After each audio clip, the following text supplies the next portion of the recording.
The expert as trapped karma of arrogance, and the empty cup.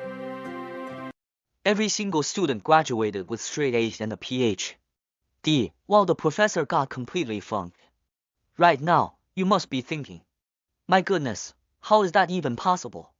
This is the core question of our analysis. Why did this great master completely crash and burn? Wasn't he the one who understood the scriptures best? Hadn't he practiced the longest with the deepest seniority? When Archimedean students, whose levels weren't even close to his, could awaken in an instant, what invisible force was choking this master, leaving him unable to take even a single step forward? Part 10. Deep dive of the diagnostic report on arrogance. This isn't just an ancient riddle, it is a massive trap that any modern professional, senior executive, or scholar can fall into at any moment.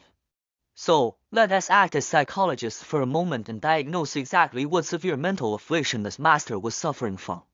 The diagnosis is out, and it can be summed up in one word: arrogance. To be precise, this master fell headfirst into the classic expert's trap. Think about it, he was used to being the leader, holding himself in extremely high regard. He felt he was the expert who belonged on the stage teaching others. When he sat in front of the Buddha to listen to the lecture, his mind was actually filled with self-inflation. Subconsciously, he was thinking, HMPH, I probably know just as much as you do. It was precisely this mindset of I already know this and I'm actually better than you that turned into an airtight firewall, completely cutting him off from any new inspiration. This is the most terrifying thing about arrogance: it keeps your cup perpetually full, making it impossible to pour in a single new drop of water. There is a line in the scriptures that perfectly captures the essence of learning. If one harbors arrogance in front of the guru, believing the guru is inferior to oneself, then the guru's blessings can never be received. The blessings mentioned here can be understood as the transmission of knowledge, spiritual inspiration, or the breakthrough energy that helps you smash through a bottleneck. To put it bluntly, no matter how high your IQ is or how beautiful your credentials are, the moment your ego shuts down its receiver, all your advantages drop to zero in a split second. Arrogance is, without a doubt, the most expensive fig leaf on the path of learning. Part 6. The loop of the terrifying inertia of karmic déjà vu. Was this master completely beyond saving? Fortunately, no. He eventually recognized his problem and went through a painful but absolutely necessary process of tearing himself down to rebuild. Step E. He felt intense shame. Admitting you are failing is the hardest first step to shattering pride. Step R. He completely humbled himself, starting from scratch to study the Tipitaka, and eventually became a highly renowned Dharma master once again. Step C. This time, he learned his lesson. He didn't lose himself in fame. Instead, he fought fiercely against his inner defilements. This proves that breaking through self-inflation isn't something that happens overnight while you sleep. It requires active, continuous, and humble, hardcore effort. Fortunately, he ultimately succeeded and attained arhatship, when he completely crushed that arrogant ego and was spiritually reborn.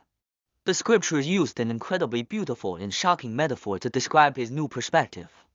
In his eyes, gold and cow dung are equal to empty space, no different from the palm of one's hand. What does this mean?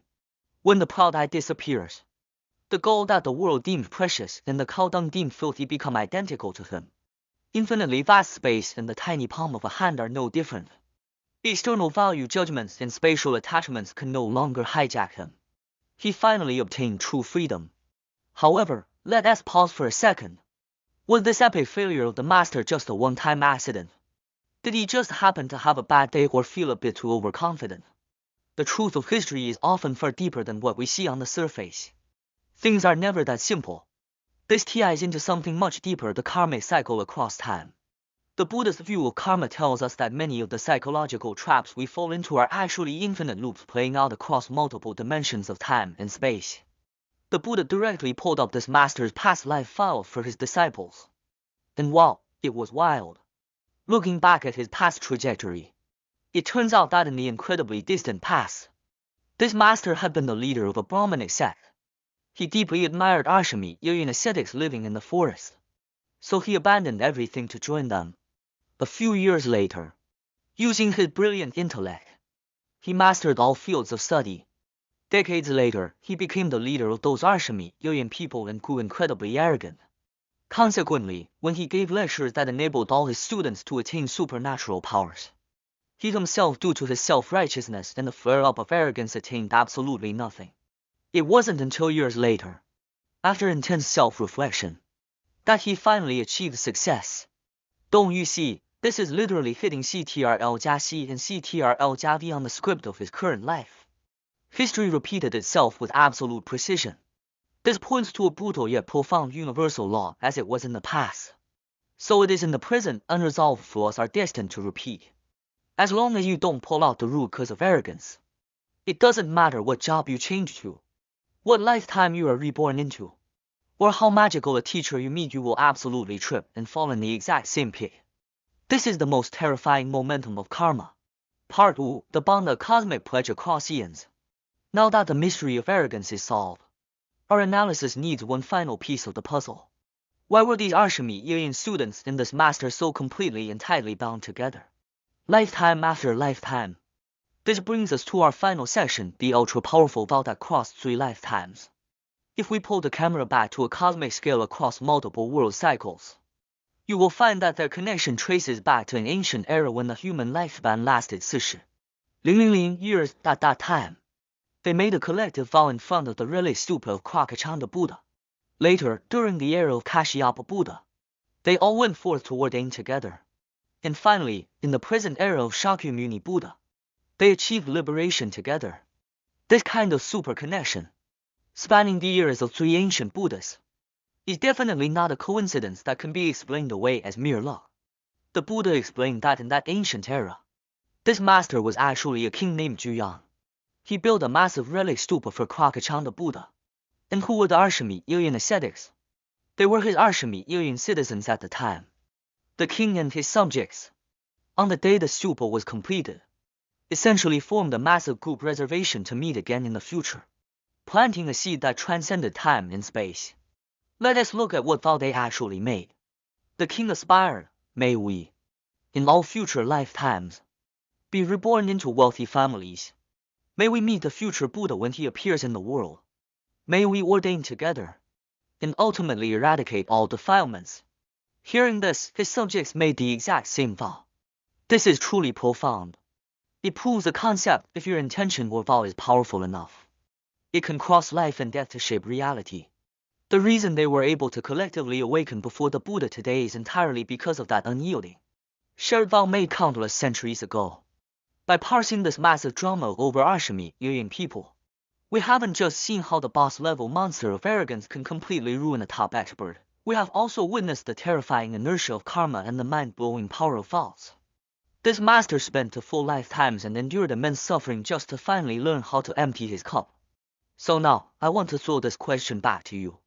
Please quiet your mind and ask yourself honestly, in your current life, or within the professional field you take the most pride in, where is a hidden arrogance still lingering? Where are you holding on to the thought of, "Oh, I already know that"?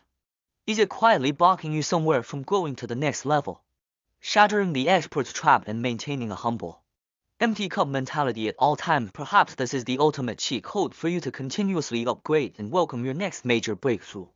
That's all for today's deep dive analysis. I hope it brought you value. See you next time.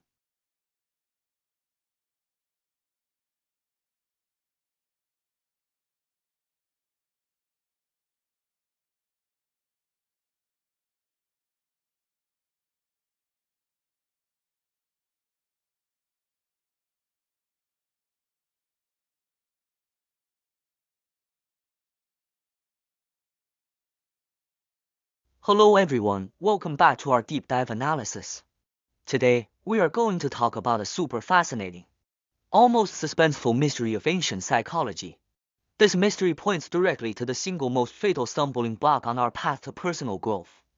We usually think that the more knowledge and experience we accumulate, the stronger we become.